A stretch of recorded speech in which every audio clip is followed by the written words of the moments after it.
आज के इस वीडियो के अंदर दोस्तों मैं आपको धन ऐप के अंदर लगने वाले सभी चार्जेस के बारे में बताने वाला हूं।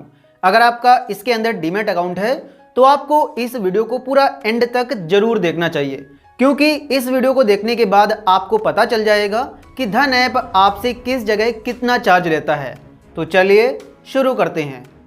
धन ऐप में लगने वाले सभी चार्जेस को देखने के लिए आपको इस पेज पर आना होगा और इसमें आपको डिटेल में इसमें लगने वाले सभी चार्जेस के बारे में बताया गया है और इस पेज की डायरेक्ट लिंक मैं इस वीडियो के डिस्क्रिप्शन में भी दे दूंगा। साथ ही आप अपने ब्राउजर में आकर इसमें सर्च भी कर सकते हैं धन ऐप चार्जेस। जैसे ही आप ये सर्च करोगे आपके सामने वेबसाइट आ जाएगी।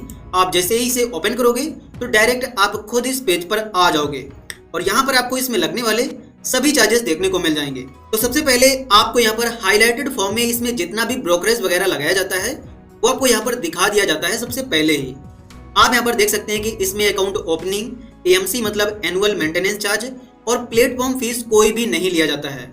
अगर आप इसमें अकाउंट ओपन करते हैं, उसको रखते हैं तो आपसे कोई भी चार्ज नहीं लिया जाता है, ये जीरो होता है। इसके अलावा अगर आप इक्विटी डिलीवरी में शेयर्स बाई करते हैं, ईटीएफ्स में इन्वेस्टमेंट करते हैं, आईपीओ में इन्वेस्टमेंट करते हैं या फिर म्यूचुअल फंड में इन्वेस्टमेंट करते हैं तो इसमें भी आपसे कोई भी चार्ज नहीं लिया जाता है, ये बिल्कुल जीरो है। लेकिन अगर आप इक्विटी में इंट्राडे ट्रेडिंग करते हैं या फिर किसी भी और सेगमेंट में मतलब फ्यूचर एंड ऑप्शन में ट्रेडिंग वगैरह करते हैं तब आपसे पर ऑर्डर पर 20 रुपए लिए जाएंगे और इसी प्रकार ऑप्शन के भी सभी सेगमेंट में आपसे 20 रुपए पर ऑर्डर पर लिए जाते हैं। और इसके बाद जैसे ही आप नीचे आओगे तो यहाँ पर ये सारी चीजें आपको डिटेल में बताई गई हैं। मतलब इक्विटी में और भी जो सारे चार्जेस लगाए जाते हैं गवर्नमेंट के द्वारा, डिपॉजिटरी फर्म के द्वारा, सेबी के द्वारा, तो वो सारे चार्जेस आपको यहाँ पर डिटेल में देखने को मिल जाते हैं, जिनको मैं अभी आपको बताने वाला हूँ। अगर आप इक्विटी पर क्लिक करोगे तो इक्विटी में लगने वाले सभी चार्जेस आएंगे। फ्यूचर एंड ऑप्शन पर क्लिक करोगे तो फ्यूचर एंड ऑप्शन में लगने वाले सभी चार्जेस आएंगे। कमोडिटी पर क्लिक करके आप इसके सभी चार्जेस को देख सकते हैं, ईटीएफ्स के देख सकते हैं, म्यूचुअल फंड के भी देख सकते हैं। तो सबसे पहले आते हैं इक्विटी में। तो इसमें जो भी ब्रोकरेज लगाया जाता है वो आपको यहाँ पर दिख जाता है। डिलीवरी में नहीं लगता है, लेकिन इंट्राडे में और मार्जिन ट्रेडिंग फंड में जब आप करते हैं तब आपसे उसमें 20 रुपए लिए जाते हैं। इसके अलावा इसमें जो भी ट्रांजैक्शन चार्ज है वो भी आपको यहाँ पर दिख जाएगा।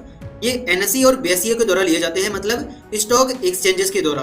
तो जो भी आपकी टोटल वैल्यू होती है उसका यहाँ पर इतने % ट्रांजैक्शन चार्ज लिया जाता है, जो कि आपको यहाँ पर दिख जाता है। इसके अलावा इन चार्जेस पर जीएसटी भी लगता है, तो जिन पर जीएसटी लगता है उन्हें आप यहाँ पर देख सकते हैं।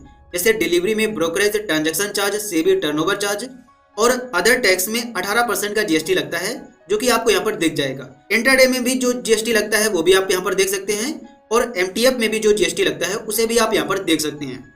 इसके बाद अब आते हैं सिक्योरिटी ट्रांजैक्शन टैक्स पर, मतलब एसटीटीटी। तो इसमें यहाँ पर बाई और सेल पर 0.1% डिलीवरी में लिया जाता है। इंट्राडे में आपसे 0.025% सेल ट्रांजैक्शन पर लिया जाता है और एमटीएफ में आपसे 0.1% बाई और सेल दोनों पर लिया जाता है। इसके अलावा जो सेबी टर्नओवर फीस होती है वो यहाँ पर आप देख सकते हैं कि 0.0001% आपसे लिया जाता है और ये सभी में सेम होता है। स्टैम्प ड्यूटी चार्जेस भी आपसे जो लिए जाते हैं वो भी आप यहाँ पर देख सकते हैं और आईपीएफटी कंट्रीब्यूशन जो आपसे लिया जाता है उसे भी आप यहाँ पर देख सकते हैं। आप नीचे आकर नोट में इसकी सारी इंपॉर्टेंट चीजें देख सकते हैं। जैसे इसमें जो आपसे स्टैम्प ड्यूटी और एसटीटी लिया जाता है वो यहाँ पर 100 के पार जा सकता है, लेकिन जो अदर चार्जेस लिए जाते हैं वो सिर्फ 2 डेसिमल में ही रहेंगे। मतलब आपसे 99 रुपए से ज्यादा उनसे नहीं लिया जा सकता। मतलब अदर चार्जेस में जो भी लगते हैं जैसे SEBI turnover charge, transaction charge, ये सारे चार्जेस आपसे 2 डेसिमल से ज्यादा नहीं जाएंगे। इसके अलावा आपसे यहाँ पर डीमैट अकाउंट रिलेटेड कुछ चार्जेस लिए जाते हैं, जैसे account opening charge, annual maintenance charge, DP transaction charge, pledge charge, ये सारे चार्जेस आपको यहाँ पर दिख जाएंगे। और भी आप नीचे आकर अदर चार्जेस को देख सकते हैं, जैसे प्लेटफॉर्म चार्ज जो भी आपसे लिया जाता है वो आपको यहाँ पर दिख जाएगा। ऑटो स्क्वायर ऑफ चार्ज आपसे 20 रुपए पर ऑर्डर लिया जाता है।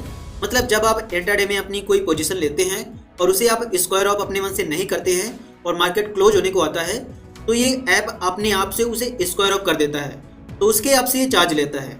इसी प्रकार कॉल एंड ट्रेड में भी जो चार्ज लिया जाता है वो आपको यहाँ पर दिख जाएगा। पेमेंट गेटवे में कोई भी चार्ज आपसे नहीं लिया जाता है। आप नेट बैंकिंग से भी पैसे ऐड कर सकते हैं और यूपीआई से भी ऐड कर सकते हैं, लेकिन जो इंटरेस्ट चार्ज आपसे लिया जाता है उसे आप यहाँ पर देख सकते हैं।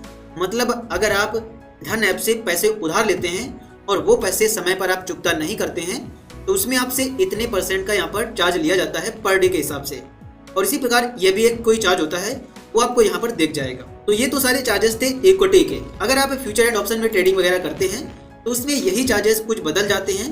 तो ये सारे चार्जेस आपको यहाँ पर फिर से देखने को मिल जाएंगे, जैसे NSE बेसिक चार्जेस, तो कुछ इसमें चेंजमेंट होता है तो उसे आप यहाँ पर देख सकते हैं। इसके अलावा बाकी सभी चार्जेस बिल्कुल सेम होते हैं जो कि आपको यहाँ पर दिख रहे होंगे।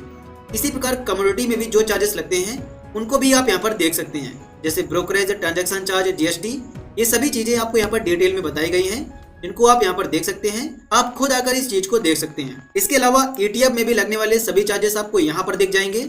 अगर आप म्यूचुअल फंड पर क्लिक करेंगे तो म्यूचुअल फंड में आपसे जो भी चार्जेस लिया जाता है वो आपको यहाँ पर दिख जाता है। आप देख सकते हैं कि इसमें कोई भी चार्ज आपसे नहीं लिया जाता है।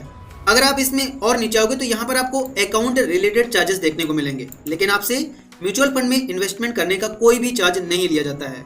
तो ये थे दोस्तों धन ऐप में पैसे इन्वेस्ट करने के सारे चार्जेस, जिन्हें आप यहाँ पर देख सकते हैं, और इनके बारे में मैंने आपको बिल्कुल डिटेल में बता दिया है। लेकिन अगर आप इसी को कैलकुलेट करना चाहते हैं कि अगर आप किसी कंपनी के इसमें कुछ शेयर्स बाय करते हैं और सेल करते हैं तो उसमें आपको कितना चार्जेस देना होगा, अगर आप ये कैलकुलेट करना चाहते हैं तो आपको इस पेज पर आना होगा। मैं इसकी भी लिंक आपको इस वीडियो के डिस्क्रिप्शन में दे दूंगा। सबसे पहले आपको यहाँ पर अपना एक स्टॉक सर्च करना है। मैंने यहाँ पर ATC को सर्च कर लिया है। उसके बाद आपको यहाँ पर अपना बाई प्राइस डालना है, मतलब आपने ये शेयर्स कितने रुपए पर बाई किए हैं। मान लेते हैं कि मैंने इन शेयर्स को 100 रुपए में बाई किया था और उसके बाद इन शेयर्स को मैंने 400 रुपए में सेल कर दिया है। मैंने इनकी यहाँ पर 1000 क्वांटिटी को बाई किया था और मैंने इसे NSE से बाई किया था, मतलब नेशनल स्टॉक एक्सचेंज से। तो इसमें जितना भी यहाँ पर ब्रोकरेज वगैरह बनेगा या अदर चार्जेस बनेंगे, ये सारी चीजें आपको यहाँ पर देखने को मिल जाएंगी। यहाँ पर आप देख सकते हैं कि जो भी इस ट्रांजैक्शन में टोटल चार्ज मुझे देना होगा वो मुझे 170 रुपए देना होगा, अगर मैं इन शेयर्स को इंट्राडे में बाई करता हूँ। हालांकि इंट्राडे में ये पॉसिबल नहीं है कि आप 100 रुपए में बाई किए और उसे एक ही दिन के अंदर 400 रुपए में सेल कर दें, लेकिन मान के चलते हैं तो तब आपको इसमें 170 रुपए का चार्ज देना होगा। आपकी जो टोटल बाई वैल्यू होगी वो होगी 1 लाख रुपए और जो टोटल सेल वैल्यू होगी वो होगी 4 लाख रुपए, और जो भी इसमें आपको प्रॉफिट या लॉस होगा वो आपको नेट यहाँ पर देखने को मिल जाएगा। आपको 40 रुपए का ब्रोकरेज देना होगा और इतने रुपए के अदर चार्जेस लगेंगे अगर आप इंट्राडे में बाई करते हैं तो। अगर इसी जगह अगर आप इसे डिलीवरी में बाई करते हैं तब आपको ब्रोकरेज तो कोई भी नहीं देना होगा, लेकिन इसमें आपको 549 रुपए का चार्ज देना होगा। ये सारे चार्जेस आपको यहाँ पर डिटेल में बताए गए हैं कि किसमें आपसे कितना चार्ज लिया जाएगा। तो इस प्रकार से आप इसमें अपने चार्जेस को कैलकुलेट भी कर सकते हैं। तो उम्मीद करता हूं दोस्तों कि आज के इस वीडियो को देखने के बाद आप धन ऐप में लगने वाले सभी चार्जेस को बिल्कुल डिटेल में समझ गए होंगे। अगर आपको ये वीडियो पसंद आया हो तो प्लीज आप इस वीडियो को लाइक एंड चैनल को सब्सक्राइब जरूर कर देना। साथ ही अगर आपके मन में कोई क्वेश्चन हो तो आप उसे हमसे कमेंट सेक्शन में पूछ सकते हैं।